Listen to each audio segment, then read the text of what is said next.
Today's episode of Looping Through Life is brought to you by the band Fictional Reality.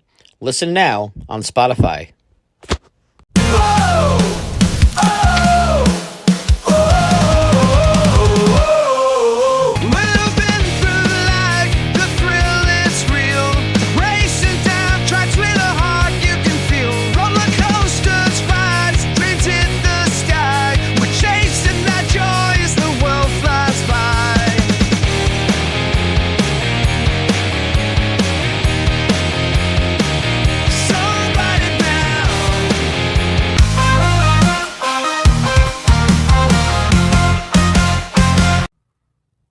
And welcome, ladies and gentlemen, to Looping Through Life. I am here today with my buddy and sidekick, Ferris Fox, and we're here going to rock and roll with another coaster dive, coming at you today with my second favorite roller coaster of all time, being on 330 different roller coasters now. Number 2 ranks in Sandusky, Ohio, this wonderful theme park called Cedar Point. If you haven't been there, I highly recommend it. But that coaster is going to be none other than what replaced Mean Streak back in the day.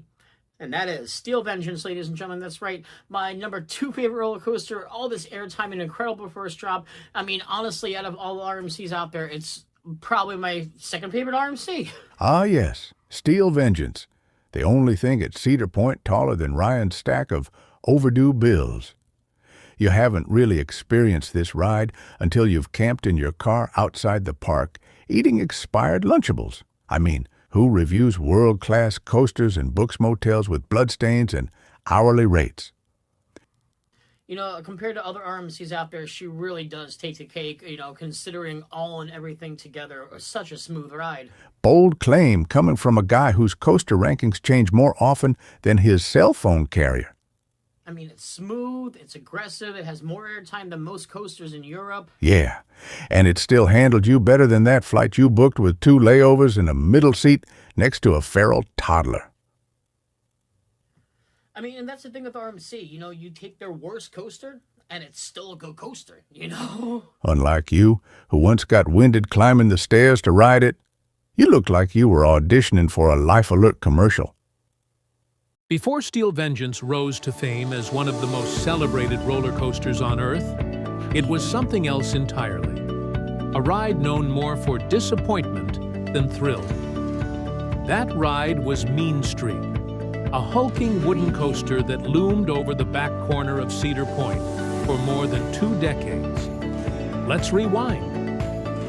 Mean Streak opened to the public in May of 1991, constructed by Din Corporation, a wooden coaster manufacturer known for designing massive rides with classic out-and-back layouts. At the time, Mean Streak was a monster, standing at 161 feet tall with a 155-foot drop. It was the tallest wooden coaster in the world. It stretched over 5,400 feet of track and was designed to be the crown jewel of Frontier Town, Cedar Point's Old West-themed section.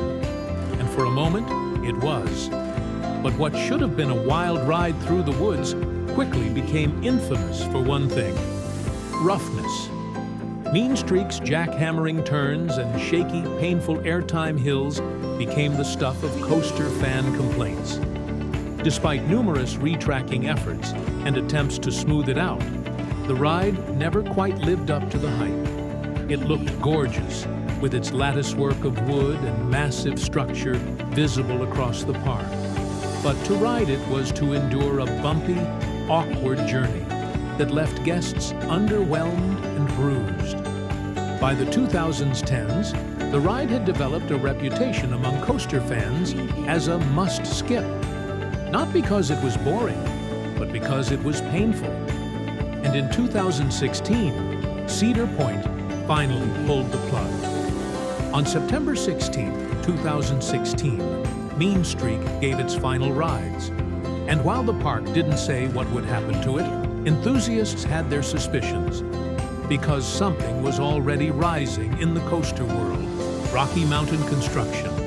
Known as RMC, the company had burst onto the scene in 2011 with New Texas Giant at Six Flags Over Texas, where they took a rough old wooden coaster and completely transformed it with their revolutionary I-Box track. a steel rail system mounted on top of wooden supports.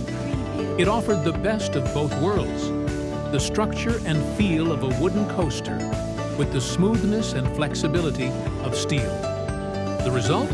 Airtime, inversions, and layouts that wooden coasters simply couldn't offer before. So when Mean Street closed, the rumor mill exploded, and all signs pointed to RMC. And sure enough, throughout 2017, fans noticed strange construction activity. Workers were seen dismantling sections of the ride and installing new support structures. Even Alan Shilka, the genius designer behind RMC's coasters, was spotted near the site. It wasn't official yet, but the writing was on the wooden wall. Then, in August 2017, Cedar Point made it official.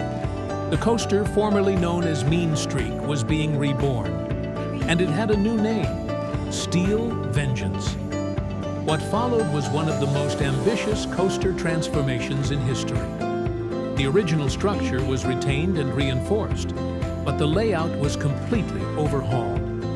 The new coaster would climb to 205 feet, breaking the 200-foot barrier and becoming the world's first hyper-hybrid coaster. A hybrid because of its steel track and wooden frame, and a hyper because of its height. The drop was now a beyond vertical 90 degrees, and that was just the start. Steel Vengeance boasted 4 inversions, 30 seconds of airtime, the most of any coaster in the world, over 5,700 feet of track, speeds up to 74 miles per hour, and a relentless layout filled with overbanks, twists, dives, and rolls. This wasn't just a new ride. It was a statement that Cedar Point was still the king of coasters, and that RMC was the future of thrill ride design. Steel Vengeance officially opened on May 5, 2018, and it didn't take long for the coaster world to lose its collective mind. Reviews poured in, calling it a masterpiece. It shot to the top of enthusiast rankings around the globe. The pacing, the intensity, the insane ejector airtime. It was like no ride anyone had experienced before. It wasn't just the best coaster at Cedar Point. It was, for many, the best coaster in the world. But even greatness has growing pains. During its opening season, Steel Vengeance faced a few hiccups. The ride was briefly shut down due to a minor rear-end collision between 2 trains during early operations.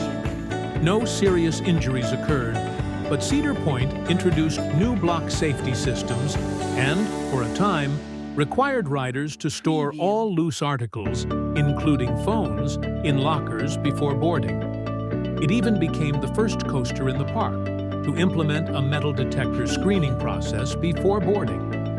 These measures, though a little annoying to some guests, kept the focus on safety and ultimately didn't slow down the ride's popularity.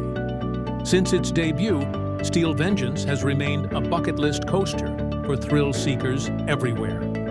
It's consistently ranked among the top, if not the top, roller coasters in the world by publications like Amusement Today, and it helped solidify RMC's place as a revolutionary force in the industry.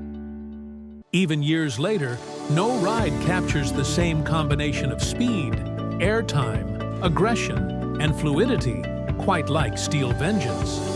It's the ultimate glow-up story.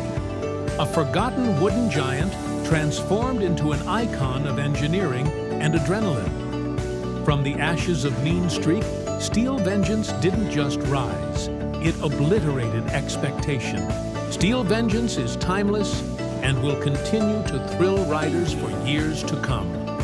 Now, it's back to the studio with Ferris and Ryan. And that's going to be it today, guys, from the Coaster Dive here on Steel Vengeance, a ride that took Mean Streak's grave and made it into a monument today. Honestly, I can't say enough good things about this coaster from start to finish altogether. My number 2, only outbeaten ever by Air Force One at Fun Spot Atlanta, and that's just a standalone coaster. But honestly, if you haven't been to Cedar Point, definitely get out there. It's legendary. Legendary.